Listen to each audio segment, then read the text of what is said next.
Olá, queridos, boa tarde. Paz de Cristo seja com todos vocês. Hoje, na nossa reflexão, nós vamos utilizar o livro de Salmos, capítulo 84, dos versículos 1 ao 3, e eu estou usando a versão King James. Diz assim: Como é amável o lugar da tua morada, ó Senhor dos exércitos! Minha alma se consome de ansiedade pelos atos do Senhor. Meu coração e minha carne vibram de alegria pelo Deus vivo. Até o pardal encontrou morada e a andorinha um ninho para si, para abrigar seus filhotes, um lugar próximo ao teu altar, ó Eterno dos exércitos, meu Rei e meu Deus. Esse salmo encantador é maravilhoso. Ele retrata, na verdade, toda a saudade do corpo de levitas que ministravam no templo e que estavam nesse momento impedidos, pela ação invasora de Senaqueribe a Judá, e levou todos os utensílios do templo. Está lá em 2 Reis, no capítulo 18, dos versículos 13 ao 16, bem como o Salmo 42 também retrata essa realidade. Mas o que nós queremos destacar é exatamente algumas lições que esses 3 versículos, deixam para nós na fala desses levitas. Eu queria então dar destaque. Primeiro, como é amável o lugar da tua morada, ó Senhor dos exércitos. Ora, o local de adoração a Deus é um lugar amável por causa daquele que nele está. Deus é um Deus de amor.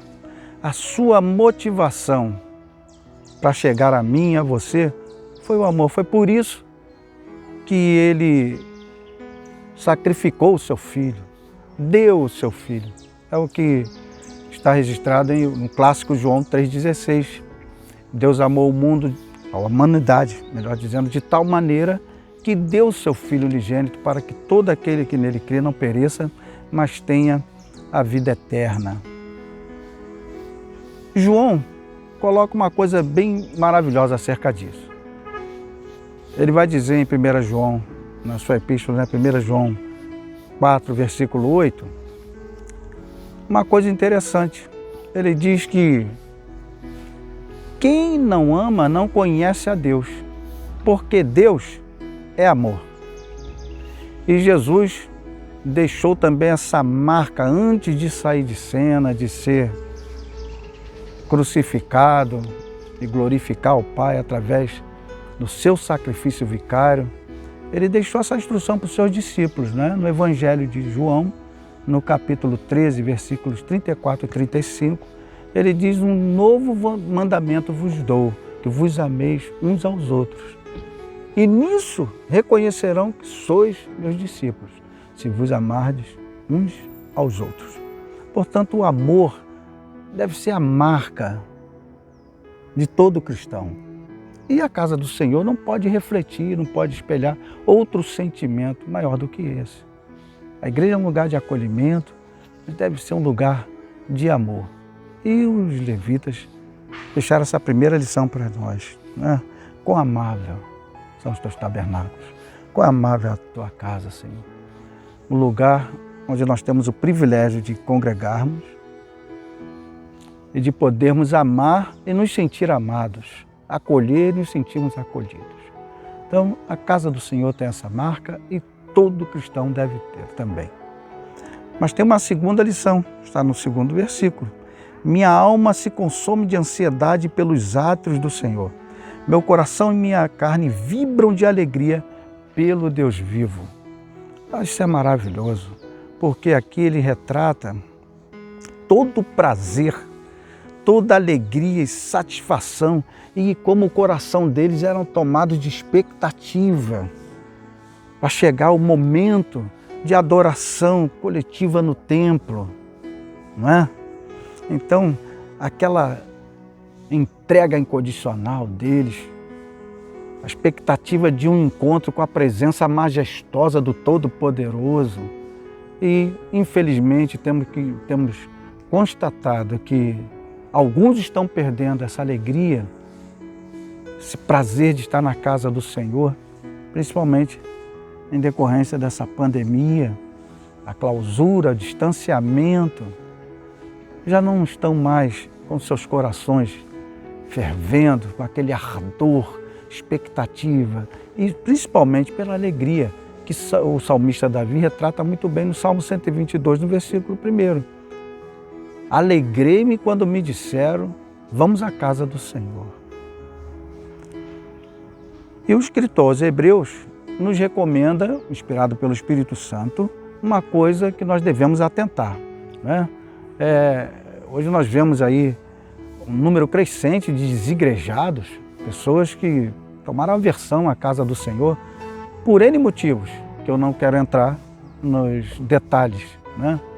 Mas o escritor aos Hebreus, no capítulo 10, versículo 25, ele diz, não deixando de congregar, como é o costume de alguns, antes admoestando-vos uns aos outros, vendo que está cada vez mais próximo o dia.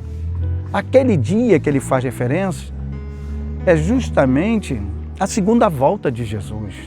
Então esse é um dos motivos, né?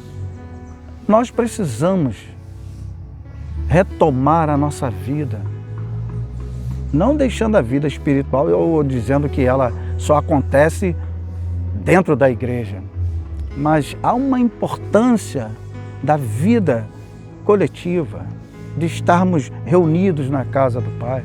Há pessoas que não têm nenhuma força de reação para ler as Escrituras em sua casa, pessoas que vivem, dependem dos testemunhos, dos louvores, do afago que elas recebem na casa do Senhor.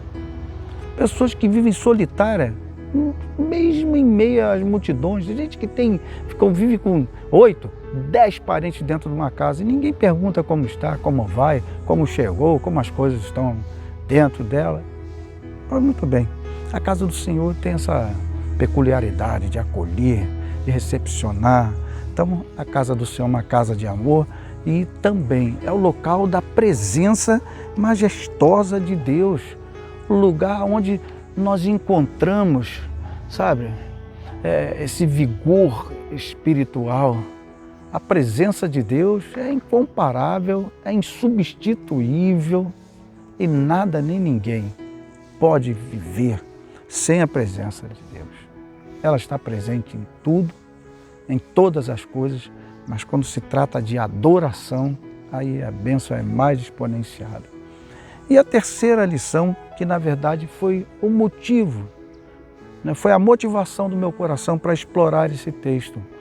Até porque nós estamos falando, né, sobre o título, Rejeitados são bem-vindos ao altar de Deus. E encontra-se que, nesse versículo de número 3, que diz assim, olha, até o pardal encontrou morada, e a andorinha um ninho para si, para abrigar seus filhotes, um lugar próximo do teu altar, ó Eterno dos Exércitos, meu Rei e meu Deus.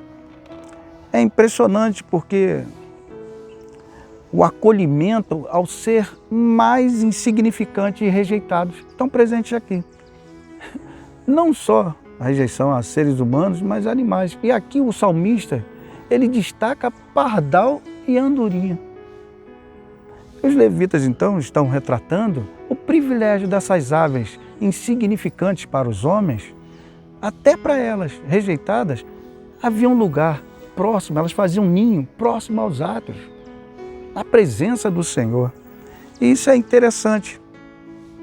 Para a gente entender um pouquinho o conceito de rejeição, rejeitar é lançar fora, refugar, né?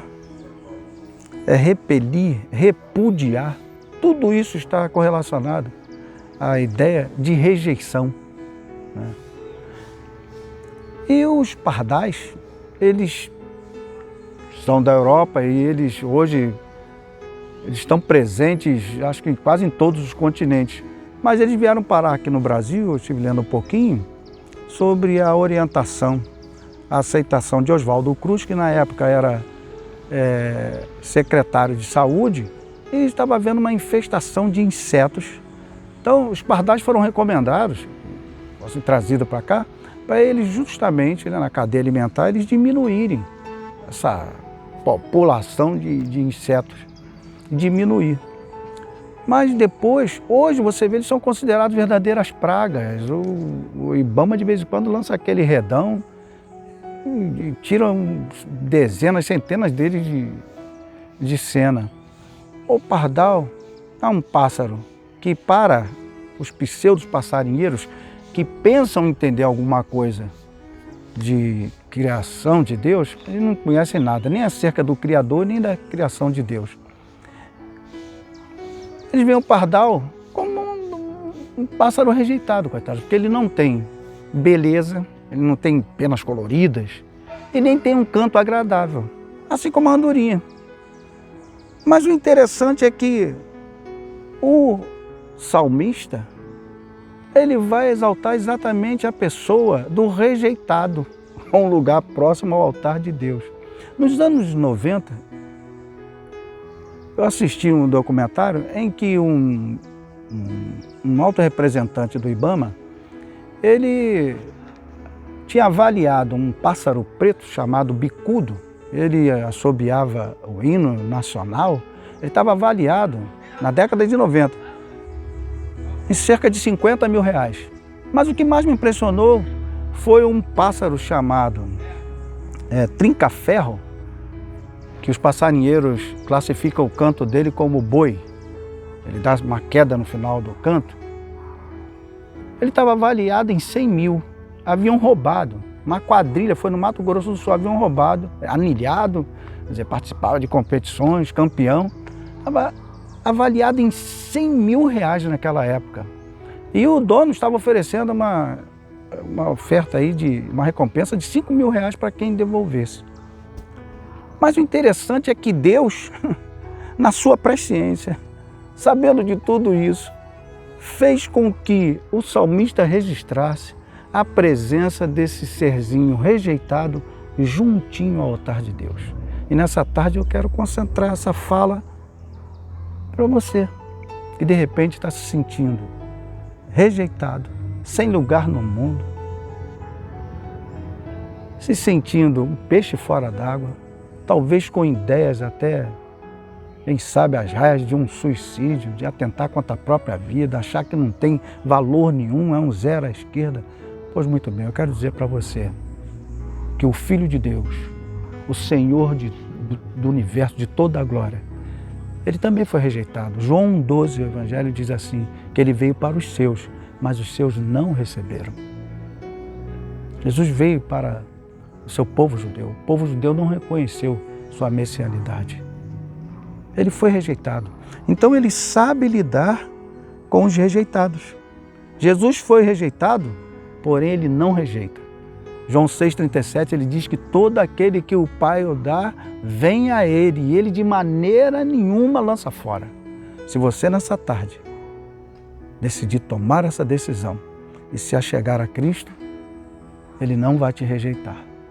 Há um lugar junto ao altar de Deus para você. E quem afirma isso é aquele que disse no clássico Mateus 11, 28 ao 30, vinde a mim, todos vós que estáis cansados, sobrecarregados, eu vos aliviarei.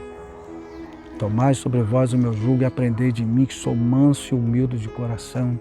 Encontrarei descanso para as vossas almas, pois o meu jugo é suave e o meu fardo é leve.